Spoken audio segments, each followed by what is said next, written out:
plásticos se han convertido en una parte muy importante de nuestras vidas, pero ¿qué es exactamente el plástico y cómo se hizo? Antes de que el plástico se hiciera tan omnipresente, pasó de ser un producto estrictamente natural a uno sintético y ampliamente producido.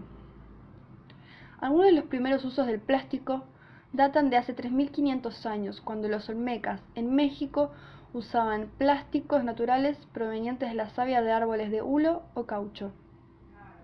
Durante la mitad del siglo XIX y el siglo XX, los plásticos sintéticos como el celuloide y la baquelita hicieron su debut y se utilizaron por décadas.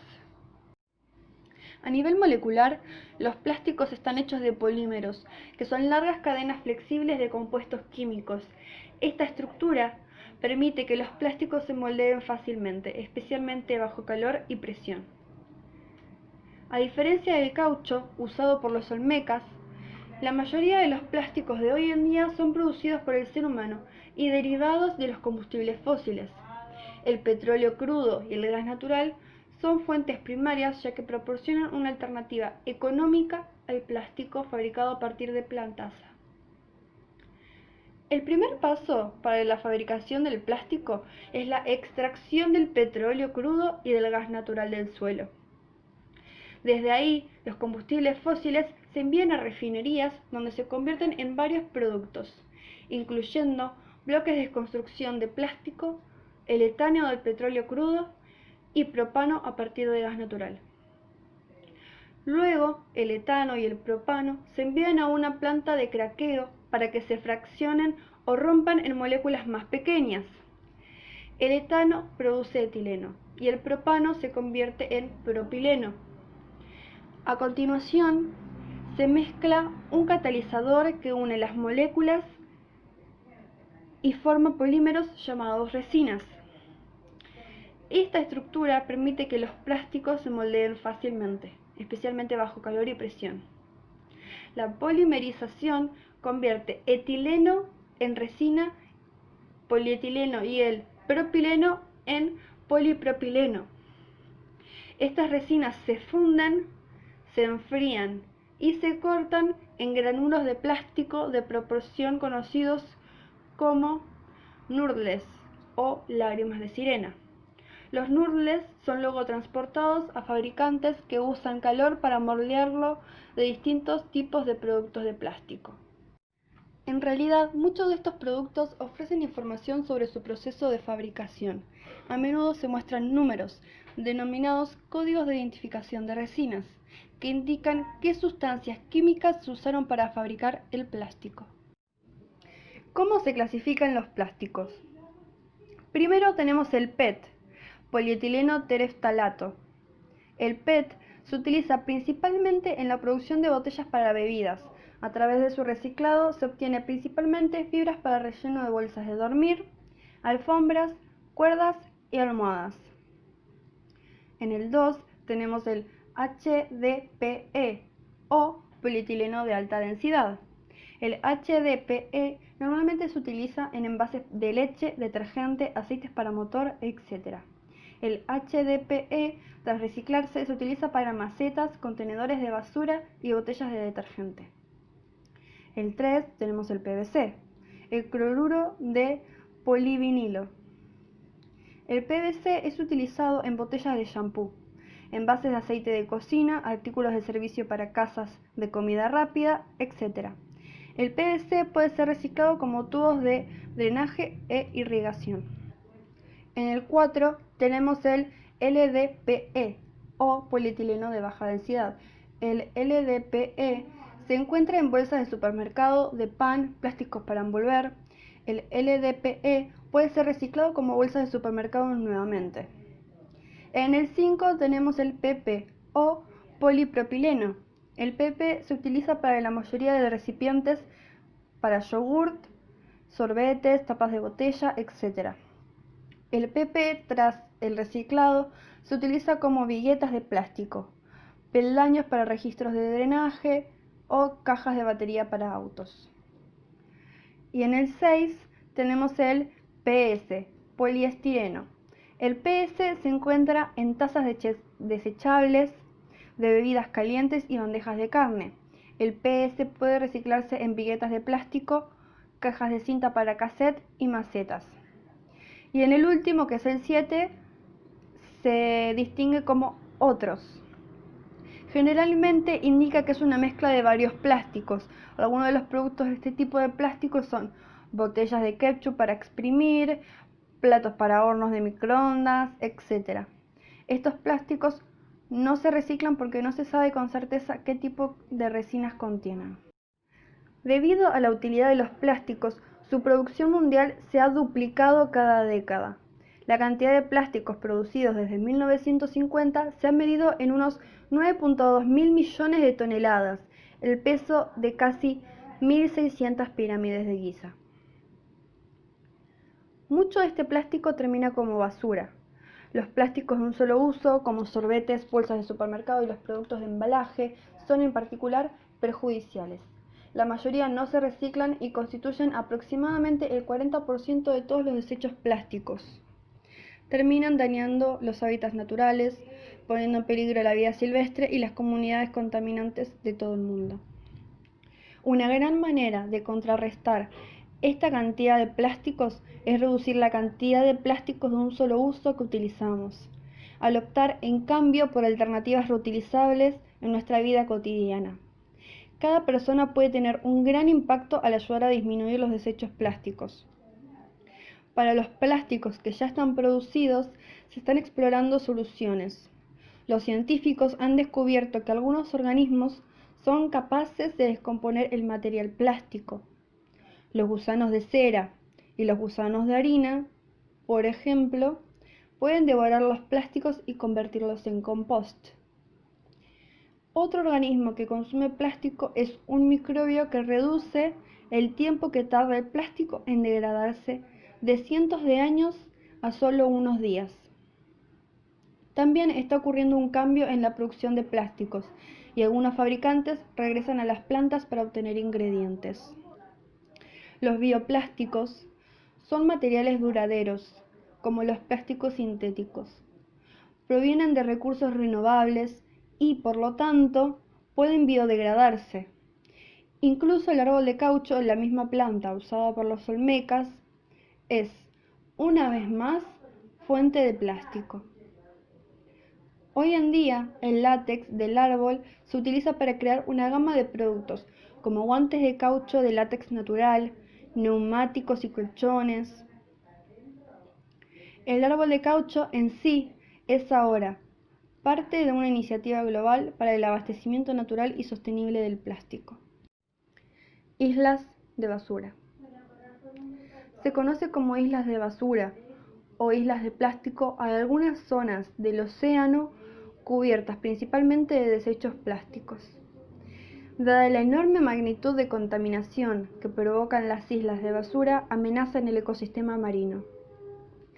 Si bien la más conocida es la que se encuentra en el Pacífico Norte, no es la única, ya que son 5 en total distribuidas en 3 océanos. Según los criterios sobre la concentración de elementos plásticos que se toman, la superficie que ocupa entre las 5 varía entre los 710.000 kilómetros cuadrados y los 17 millones kilómetros cuadrados. Pero, ¿cómo se forman estas islas de basura? Su formación es debida a la acción de los giros oceánicos, que provoca la acumulación durante mucho tiempo de la basura de todo el mundo en extensas balsas flotantes, conocidas como islas. Específicamente, los giros corresponden a sistemas de corrientes rotativas, que son impulsadas también por los vientos. Hay 5 giros subtropicales, principales ubicados en los océanos Pacífico, Atlántico e Índico. Allí están los sistemas de corrientes más grandes.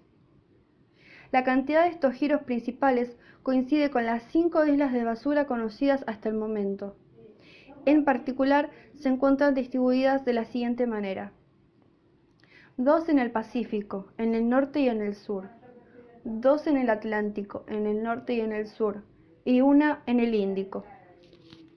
Es importante destacar que la mayor cantidad de los residuos encontrados en el mar provienen principalmente de las actividades en tierra firme. Si bien no hay un número en el que coincidan los investigadores, podemos decir que más del 80% de la basura de los océanos es generada desde los continentes, mientras que el resto es actividad como la pesca. La isla de basura en el Pacífico. Debido a su gran magnitud, la isla de basura del Pacífico es la más conocida. En particular, se encuentra entre Hawái y California. Sus dimensiones superan 3 veces el tamaño de Francia. Hasta el momento se estima que la extensión es de 1.6 millones de kilómetros cuadrados. Un estudio publicado en 2018 en la revista científica Nature reveló que este parche se está acumulando de plástico rápidamente. En concreto, este número es 16 veces mayor que en estudios previos. En cuanto al cálculo de peso, se estima que la isla de basura del Pacífico contiene alrededor de 80.000 toneladas de desechos, principalmente plástico. Durante 3 años de investigación, los involucrados en el estudio llevaron a cabo relevamientos con botes y aviones. Así, pudieron trazar un mapa de la zona y la ubicación, que es en el norte del Océano Pacífico. En este lugar, debido a las corrientes rotativas y los vientos, convergen los desechos y muchos organismos del plancton. The Ocean Cleanup es el nombre de la organización que promueve una iniciativa de limpieza de basura en el Pacífico Norte. En sus comienzos, el proyecto consistía en que un barco recogiera con regularidad el plástico para llevarlo a reciclar en tierra firme. Sin embargo, en las primeras pruebas, ese plástico comenzó a salir nuevamente al océano, según un artículo de la ONU Medio Ambiente en 2018. The Ocean Cleanup dijo en su página web: una forma en que hemos pensado complementar y potencialmente incluso un día ayudar a respaldar plenamente nuestras operaciones es crear productos a partir del plástico devuelto del océano. Hemos llevado a cabo estudios que demuestran que una gran parte del plástico es viable para reciclarlo en material nuevo, por lo que decidimos crear productos hermosos y sostenibles a partir de nuestra captura y utilizar las ganancias para financiar nuestra misión. Ahora que hemos traído nuestra primera captura de plástico a la costa, el proceso ha comenzado a transformar el plástico en un producto. Mucho antes de que este viaje se pusiera en marcha, estábamos considerando cómo no solo podemos hacer un producto de plástico oceánico, sino que un producto en el que los consumidores confían está hecho de plástico oceánico. ¿Cómo llegan los plásticos al mar? El plástico es un material muy duradero que puede tardar en degradarse cientos de años. Por este motivo es muy fácil encontrar objetos de plástico para muchas aplicaciones, y por el mismo motivo podemos encontrar residuos de plástico en todos los lugares. Según estudios, solo China, Indonesia, las Filipinas, Tailandia y Vietnam ya depositan en el mar más plásticos que todos los demás países. Según otro estudio, prácticamente el 90% de los residuos plásticos que llegan al mar provienen de los 10 ríos más contaminados del planeta. ¿Cuáles son los 10 ríos más contaminados del mundo? El río Salween es el río más contaminado del mundo y se encuentra en el sureste asiático. Debido a la actividad industrial en sus laderas, su agua se ha visto afectada por presencia de plomo, azufre, cobre, zinc y mercurio. El río Danubio, conocido como Río Azul, que recorre Europa Central, ha aumentado sus niveles de contaminación desde 1999 hasta ser el segundo río más contaminado del mundo. Por un lado, por los fluidos de las fábricas serbias que fueron bombardeadas durante el conflicto balcánico, y por otro lado, por el aumento del transporte fluvial en sus aguas y los vertidos de químicos, pesticidas y aguas residuales. El río de la Plata. El vaciado en sus aguas de residuos domésticos e industriales en sus afluentes, así como en la escorrentía procedente de la agricultura, ha ocasionado que este río, frontera natural entre Argentina y Uruguay, tenga altos niveles de contaminación.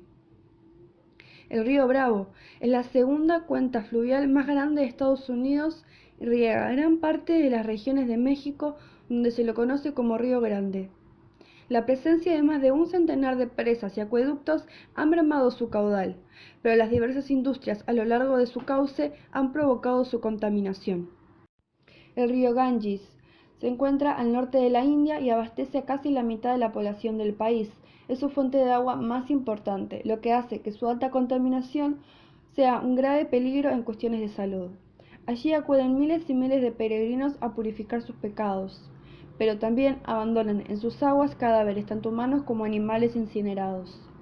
A su vez, se vierten gran cantidad de aguas residuales y desperdicios industriales. El río Indo es el principal río de Pakistán y está muy afectado por el cambio climático, dado que depende de un 80% de los glaciares para su flujo de agua. La desaparición de muchos glaciares por el calentamiento global ha mermado su caudal. El río Nilo es el río más grande de África, que también es uno de los ríos más contaminados del mundo por culpa de los desechos industriales y orgánicos.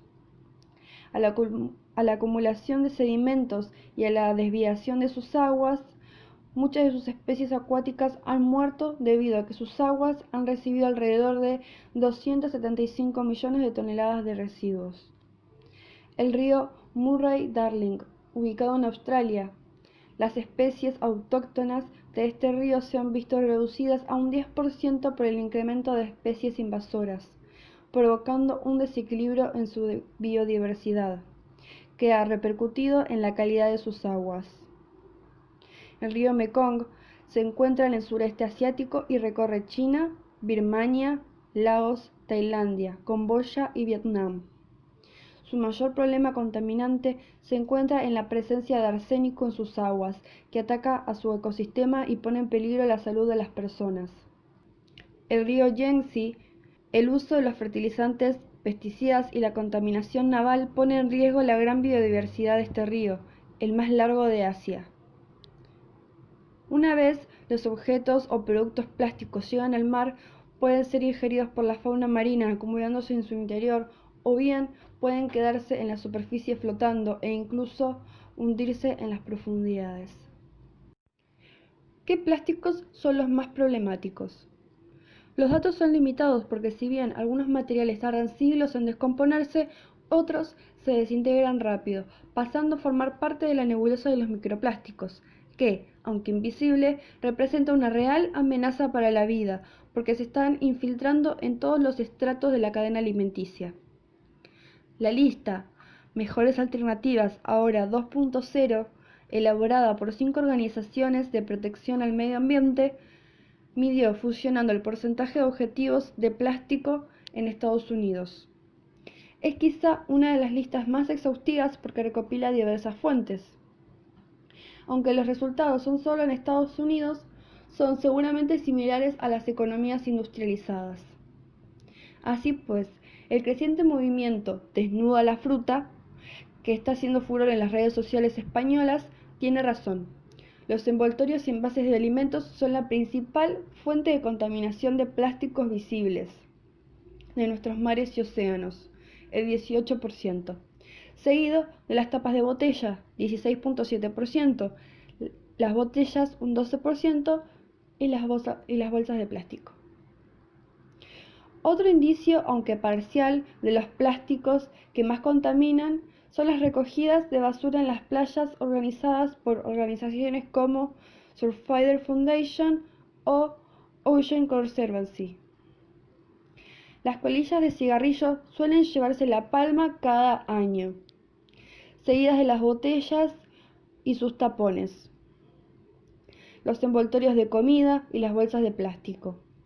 En este caso, la organización Ocean Conservancy cuenta las unidades encontradas durante su jornada, International Coastal Cleanup, en las que miles de voluntarios de todo el mundo limpian las playas. Las iniciativas de Surfrider Foundation arrojan resultados similares. En 2017, el 39% de los desechos provenían del empaquetado relacionado con la alimentación, el 22,7% con el tabaco y en número los más recogidos son siempre las colillas de cigarrillos. 312.456 colillas en 2017. Surfrider subraya que el 78% de los residuos provienen de plásticos de un solo uso. La cantidad y el tamaño son lo más importante. Y como decía al principito, lo esencial es invisible a los ojos. Y más allá de las cantidades de desechos, queda la cuestión de la velocidad con la que se degradan, la composición de los diferentes tipos de plásticos y su potencial nocivo para la naturaleza. El informe BAN 2.0 incluye un estudio de la velocidad de degradación de diferentes polímeros, incluso algunos que se dicen 100% biodegradables en 5 meses y que después de 24 meses en el mar siguen en plena forma. Muchos países europeos están introduciendo medidas para restringir el uso de este tipo de plásticos.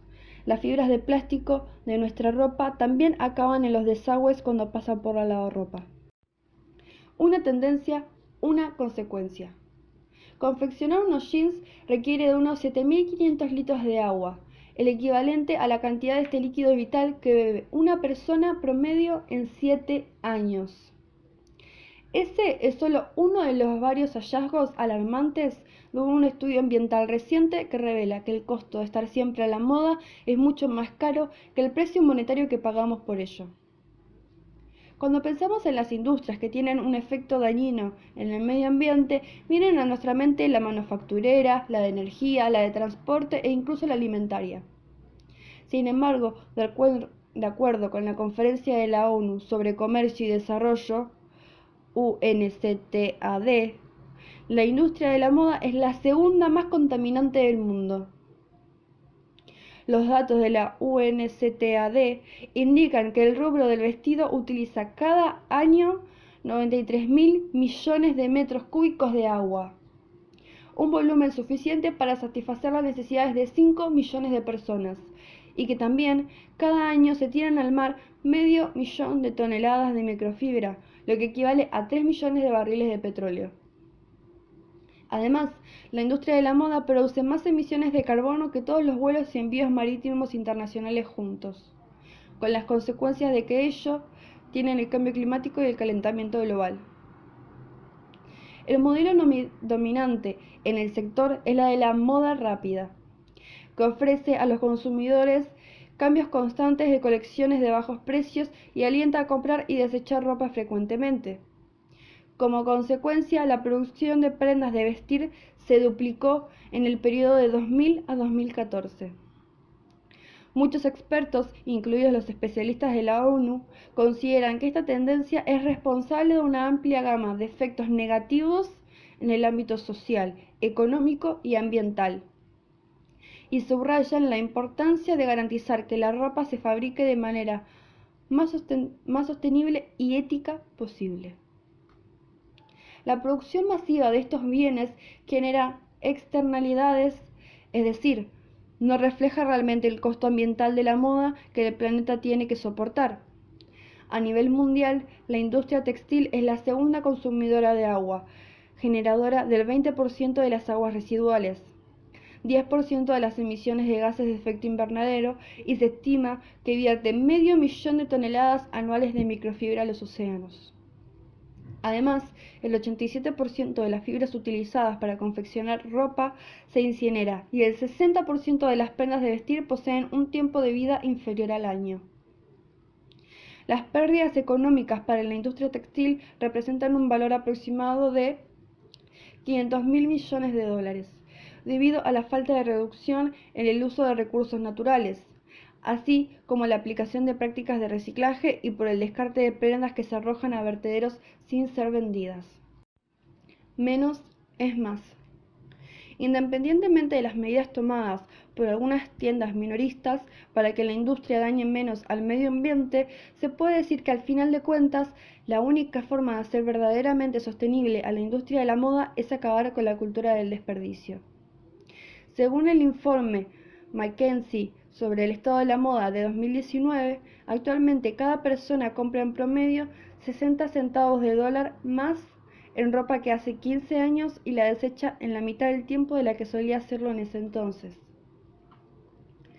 ONU Medio Ambiente considera que, si se promoviera un cambio en las formas de consumo mediante medidas como el mejor cuidado de la ropa y los programas de reciclaje y devolución, se podría tener un mayor impacto y que con solo duplicar el tiempo que usamos cada prenda de vestir podríamos reducir a la mitad las emisiones de gases de efecto invernadero que producen la industria de la moda.